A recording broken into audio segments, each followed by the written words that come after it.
Amigos internautas do Centro Espírita Caminho de Luz, estamos aqui para mais um programa Dicas de Leitura Espírita. Estamos nesse período tratando das obras de Allan Kardec. Lembrando sempre que o nosso objetivo é tão somente motivar o estudo do Espiritismo e trazer a você algumas dicas de boas obras espíritas, obras que nós lemos, obras que nós consultamos e obras que nos ajudam com segurança a caminhar nos nossos passos que nós estamos tendo nesta nossa jornada terrestre. Hoje nós vamos tratar de uma obra muito interessante, uma obra pouco conhecida de Allan Kardec, mas uma obra bastante interessante. Nós fechamos no último programa o Pentateuco Kardeciano. Vimos então trabalhando sobre aquilo que se convencionou chamar de obras básicas de Allan Kardec. Ali nós tratamos do Livro dos Espíritos, comentamos o Evangelho segundo o Espiritismo, o Livro dos Médiuns, o Céu e o Inferno e a Gênese, que formam o Pentateuco, a base, né? O sustentáculo, aquilo que é indispensável para que eu possa ter um pleno conhecimento do que é o Espiritismo. Mas hoje nós vamos falar de uma obra que foi publicada após o desencarne de Allan Kardec. Allan Kardec trabalhou no Espiritismo de 1854 a 1869. São 15 anos de uma fase integralmente dedicada ao Espiritismo. Nós podemos imaginar o valor da obra de Kardec pela quantidade de livros que ele publicou, pela quantidade de revistas que ele publicou, a Revue Spirit ou Revista Espírita, nós vamos comentar em outro programa, a quantidade de produção intelectual que ele teve em 15 anos. Se considerarmos que o Livro dos Espíritos foi lançado a primeira edição em 1857, nós podemos dizer que até o seu desencarne, 12 anos, ele teve uma produção invejável. Uma produção numa época que não tinha computador e as impressões eram caras e difíceis no momento de dificuldade que passava o mundo. Então é uma obra muito valorosa quando nós vemos o tamanho dos volumes e o que ele teve que fazer para escrever à luz de lamparinas, né, de óleo, inalando aquele gás num ambiente frio, com lareira queimando lenha, numa situação muito adversa, muito diferente de nós, e trazendo um conteúdo de reflexões profundas. Qualquer texto escrito por Kardec chama atenção pela quantidade de ideias profundas que ele coloca e que nos traz a reflexão de uma forma sóbria, fluida, uma escrita, eu diria, leve, que nos chama à reflexão. Então, é importante nós entendermos isso, porque quando ele desencarna, fruto de um aneurisma, ele se debruça sobre a sua escrivaninha, no seu escritório, na sua casa em Paris, e quando encontra o seu corpo, ao lado dele havia uma pasta que Camille Flammarion, que era um companheiro seu, astrônomo, que escreve depois uma obra vetusta, Camille Flammarion, ele encontra essa pasta e uma série de textos não publicados escritos por Allan Kardec. Era bem da verdade reflexões pessoais de Kardec. Ele já tinha publicado todas as obras, ele vinha fazendo a Revista Espírita, que tinha sua publicação periódica, mas não era só ele que escrevia na revista, tinha outros articulistas, e ele então era aquele momento em que ele sentava na escrivania e ele dava asa à sua imaginação, às suas reflexões, e que as colocava no papel.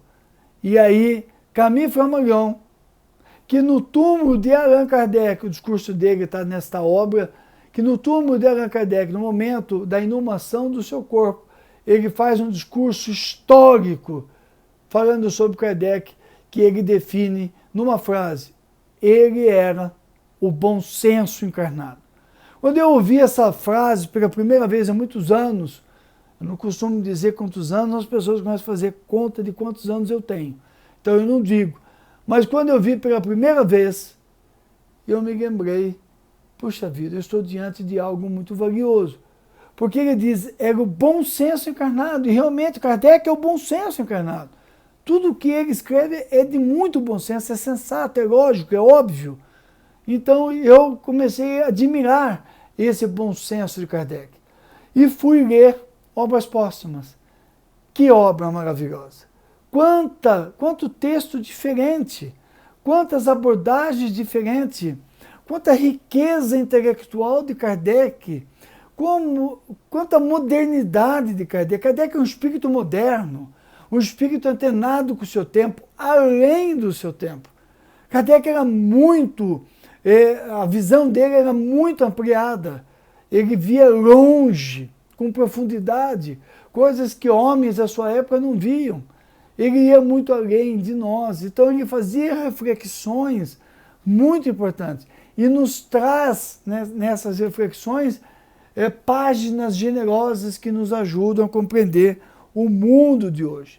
Na primeira parte desses textos, ele vai escrevendo as reflexões que ele tinha sobre Deus, a natureza divina, mas não no aspecto científico, filosófico, moral, religioso, perguntas. E ele começa a responder as perguntas que ele tinha. E sai um texto mais leve para nós lermos. Ele estuda a natureza do Cristo. Quem que já pensou em estudar a natureza do Cristo? Né? As provas da natureza dele. Discute, né? Ele coloca a dupla na natureza de Jesus, o quanto a mediunidade dele era ampliada.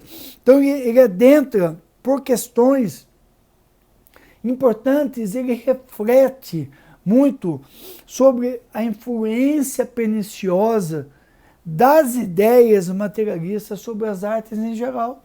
Porque ele traz a reflexão para nós sobre a influência dessas ideias materialistas, que ele já discutiu em O Céu e o Inferno, a influência sobre a juventude e sobre as artes. Porque a ideia materialista fala de um nada, fala de uma vida, uma pobreza. E isso leva o espírito a se jogar para aproveitar o máximo que pode esta vida, e ele se embrutece. Ao se embrutecer, ele perde a sintonia com o plano superior, com a sua essência, com a emoção, com a sutileza, com a possibilidade de um porvir cheio de vida, de uma grandeza mais adiante, do encontro com os seres amados. Ele pede, e isso é que dá emoção, sutileza numa ópera, numa área, numa sinfonia, no canto de um violino, ou na voz melodiosa de um poeta que escreve sobre a natureza, sobre a festa dos pássaros, sinfonia dos pássaros na manhã, sobre o sol, porque ele tem algo no amanhã. Então o poeta viaja nessa possibilidade. A voz canora dos cantores fala para nós, traz para nós melodias maravilhosas, porque ele canta a vida, a grandeza dela de um futuro onde nós estaremos com os nossos, nos jardins, no Éden, seja lá o que for. Então ele traz essa influência sobre as artes. E ao invés de nós termos de volta as sinfonias, as áreas, as grandes canções, ou os músicos e os poemas, ou as peças teatrais que elevam o espírito, nós vamos vendo que a ideia materialista vai trazendo coisas sem graça, coisas que não têm sentido, coisas que não engrandecem o espírito, por isso ninguém dá bola, ninguém paga nem para ver, porque é obscuro e sem sentido, não fala ao espírito. E ele, nesse caminho, ele trabalha a teoria da beleza. Fala da importância da beleza, de nós vermos um design bonito, da arquitetura, de um quadro bem pintado, né? de uma roupa bem cortada, do design, de uma joia. Tudo isso nos fala da arte, da beleza das coisas, da música espírita. Tudo isso engrandece o espírito, você olhar e ter uma estética diferenciada. Olha por que caminhos ele entra, por que caminhos ele vai, a sutileza de Kardec. E ele trabalha depois as doutrinas diversas que falam da vida após a morte, fala ainda sobre a morte espiritual, a vida futura, e vai adentrando na primeira parte por isso aí. Depois, na segunda parte, ele ainda é mais intenso nas suas reflexões e trata dos assuntos os mais diversos, desde os espíritos que o cercavam, mensagens que ele recebeu, puxões de orelha que ele levou falando da missão que ele tinha, até ele chegar no momento em que ele trata do espiritismo no futuro. Deixa para nós o projeto 1868, que é a constituição do espiritismo, como ele dizia devia ser, como ele devia ser estabelecido, já preparando para a sua partida que ocorreu, como nós dissemos no começo, no momento em que ele estava escrevendo o novo texto. Por isso, meus amigos internautas, que obra, que viagem nós fizemos. Nós viemos lá de Deus, da sua essência, em obras póstumas, passamos pela natureza do Espírito, pela natureza de Jesus, adentramos pelas ideias materialistas, pela discussão delas, viajamos com muita propriedade na teoria da beleza, falamos da música espírita, celeste, e chegamos na constituição, na estruturação do Espiritismo. Numa obra que Camille Flammarion teve a expertise de juntar e publicar como obras póstumas. Uma obra indispensável para nós conhecermos um lado da personalidade de Kardec. E aí eu me surpreendo quando eu vejo as pessoas falando de Kardec, trazendo Kardec, sem ter lido obras póstumas.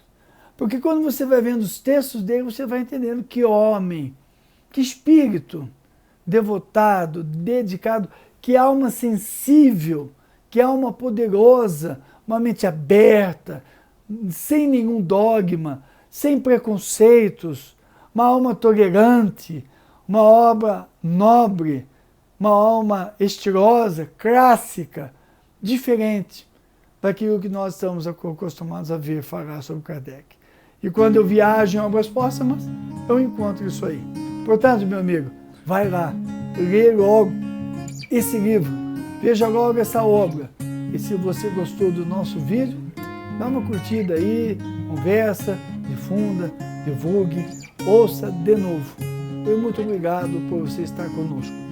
A sua presença é o que mais nos estimula para prosseguir o trabalho. Vamos em frente. Jesus conosco sempre.